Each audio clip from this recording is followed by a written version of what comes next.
Hello my dear children, welcome back to the channel connect to commerce.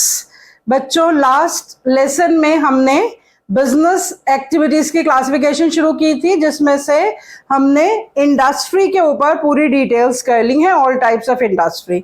अब उसका second part business activities में commerce है, तो आज हम कॉमर्स के बारे में पढ़ेंगे। आपको बहुत ज़्यादा इंटरेस्ट होना चाहिए क्योंकि हम कॉमर्स स्टूडेंट्स हैं। तो कॉमर्स जो है उसका मीनिंग क्या होता है? All activities which are related to exchange of goods and services and facilitating the exchange.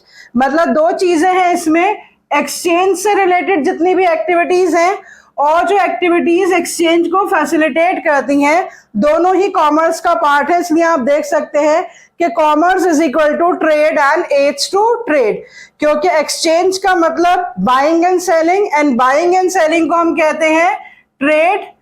तो बाइंग एंड सेलिंग जो है वो हो गया ट्रेड बच्चों, और जो फैसिलिटीज बाइंग एंड सेलिंग में हेल्प करती हैं दे आर कॉल्ड ऑक्सिलरीज या एड्स टू ट्रेड। तो अब इसकी क्लासिफिकेशन और फर्दर कर लेते हैं। देखिए, ट्रेड जो है वो हमें 9th और 10th चैप्टर में बहुत डिटेल में करना है, तो बहुत ज्यादा इसके बारे में नहीं करेंगे। एक एक लाइन में हर एक वर्ड की हम डेफिनेशन देख लेंगे। So buying and selling of goods and services is called trade. Trade का मतलब सेल, ट्रांसफर एंड एक्सचेंज, ये वर्ड्स हैं ट्रेड से रिलेटेड। और ट्रेड को हम दो कैटेगरीज में डिवाइड करते हैं, internal trade and international trade. जो within the geographical boundaries trade होता है वो होता है इंटरनल ट्रेड, इसको लोकल ट्रेड भी कहते हैं, डोमेस्टिक ट्रेड भी कहते हैं। और जो बिटवीन द कंट्रीज होता है इसको हम कहते हैं इंटरनेशनल ट्रेड या फॉरेन ट्रेड या एक्सटर्नल ट्रेड। तो इस तरह से ट्रेड को हम दो कैटेगरीज में डिवाइड करते हैं। उसके बाद इंटरनल ट्रेड भी या तो लार्ज क्वांटिटीज में होता है या स्मॉल क्वांटिटीज में होता है।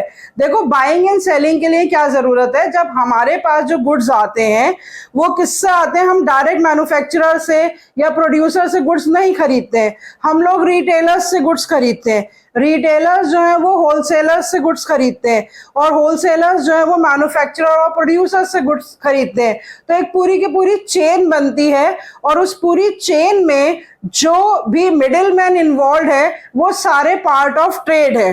तो जो होलसेल ट्रेड होता है इसमें लार्ज क्वांटिटीज में गुड्स खरीदे और बेचे जाते हैं। जब एक होलसेलर प्रोड्यूसर से खरीद के रिटेलर्स तक गुड पहुंचाता है, इसको हम कहते हैं होलसेल ट्रेड। और जब एक रिटेलर होलसेलर से गुड्स खरीद के कंज्यूमर तक पहुंचाता है तो इसको हम कहते हैं रिटेल ट्रेड। ये सारे टाइप्स ऑफ ट्रेड अगेन हम ट्रेड चैप्टर में बहुत डिटेल में पढ़ेंगे। फिर उसके बाद जो इंटरनेशनल ट्रेड होता है बच्चों, उसमें 3 तरह के उसकी सब क्लासिफिकेशन है कि अगर हम किसी कंट्री से खरीद रहे हैं फ्रॉम द अदर कंट्री तो वो हो गया इंपोर्ट, अगर हम गुड्स किसी कंट्री को बेच रहे हैं तो वो हो गया एक्सपोर्ट, और अगर हम एक कंट्री से खरीद के दूसरी कंट्री को बेच रहे हैं वो हो गया री एक्सपोर्ट। तो 3 तरह के जो पॉसिबल ट्रेड्स हैं in the international trade, that also we have to do in detail. तो ट्रेड के बारे में बच्चों इतना जान लेना सफिशिएंट है, और डिटेल में हम आगे पढ़ेंगे। Let's move on to the next part, aids to trade, auxiliaries to trade. These auxiliaries are very very important. जिस तरह से इंडस्ट्रियल प्रोडक्शन बेकार है अगर ट्रेड नहीं है, तो इसी तरह से ट्रेड पॉसिबल नहीं है अगर ऑक्सिलरीज टू ट्रेड नहीं है। तो जो भी फैसिलिटीज ट्रेड में हेल्प करती हैं they are called as auxiliaries to trade. अब उनके नाम देख लीजिए, transport and communication, banking and finance, insurance, warehousing and advertising. सबसे पहले तो देखिए ट्रांसपोर्ट। वी ऑल नो कि हमारे जो गुड्स हैं वो अलग अलग जगह पे अलग अलग तरह के गुड्स जो हैं वो प्रोड्यूस होते हैं। वो गुड्स कहीं और पे प्रोड्यूस हुए हैं लेकिन they are required all over the country, तो उसके लिए किस चीज की जरूरत पड़ेगी? ट्रांसपोर्ट की। हमने history of trade and commerce में देखा था कि हम सिर्फ वाटरवेज या रोडवेज यूज कर रहे थे, पर अब तो रेलवेज और एयरवेज ये सारे यूज किए जाते हैं। तो ट्रांसपोर्ट के बिना goods cannot be transferred from the place of production to the place of consumption. Producers को रॉ मटेरियल चाहिए होता है, तो वो रॉ मटेरियल उन तक पहुंचता है with the help of transport, और वही फिनिश प्रोडक्ट जो प्रोड्यूसर्स प्रोड्यूस करते हैं by using that raw material, वो कंज्यूमर्स तक पहुंचता है with the help of transport. तो जो ट्रांसपोर्ट है वो हमारी डिस्टेंस की प्रॉब्लम को सॉल्व करता है, और उसी तरह से ट्रांसपोर्ट के साथ साथ very important service that we need is the communication, क्योंकि जितने भी बायर्स एंड सेलर्स हैं वो एक दूसरे के साथ कम्युनिकेट करके ट्रेड को फाइनलाइज करते हैं। तो जितनी भी इंफॉर्मेशन एक्सचेंज होती है बायर्स और सेलर्स के बीच में, वो किसके थ्रू होती है? With the help of communication.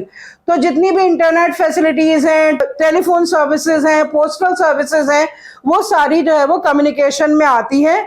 और transport and communication basic facility है जो कि बाइंग और सेलिंग के लिए जरूरी है, उसके बिना बाइंग एंड सेलिंग पॉसिबल नहीं है। उसके बाद बैंकिंग एंड फाइनेंस। जब भी कोई बिजनेस स्टार्ट किया जाता है, first of all any businessman needs the capital and he saves the money through banking. He gets the money that he has saved and he invests that money in the business. तो banking और finance जो है वो funds की problem को solve करता है। जब पेमेंट करनी होती है बायर्स और सेलर्स के बीच में, जब एक्सचेंज ऑफ मनी होता है, तो कैश ट्रांजैक्शंस नहीं होती हैं, ज्यादातर डिजिटल बैंकिंग के थ्रू ट्रांजैक्शंस होती हैं। तो फंड्स की प्रॉब्लम और safety transfer of money from the buyer to the seller, that is possible only with the help of banking. तो बैंकिंग किस तरह की प्रॉब्लम को सॉल्व करता है? फंड्स की प्रॉब्लम को और सेफ्टी ऑफ द ट्रांसफर की, दोनों प्रॉब्लम्स को बैंकिंग सॉल्व करता है। उसके बाद बिजनेस जो है, फीचर ऑफ बिजनेस में हमने देखा कि business is associated with so many types of risk. हर तरह के capital risk, investment risk, natural resources से रिलेटेड कुछ रिस्क होते हैं, वो भी अभी हम बिजनेस रिस्क के चैप्टर में आगे पढ़ेंगे।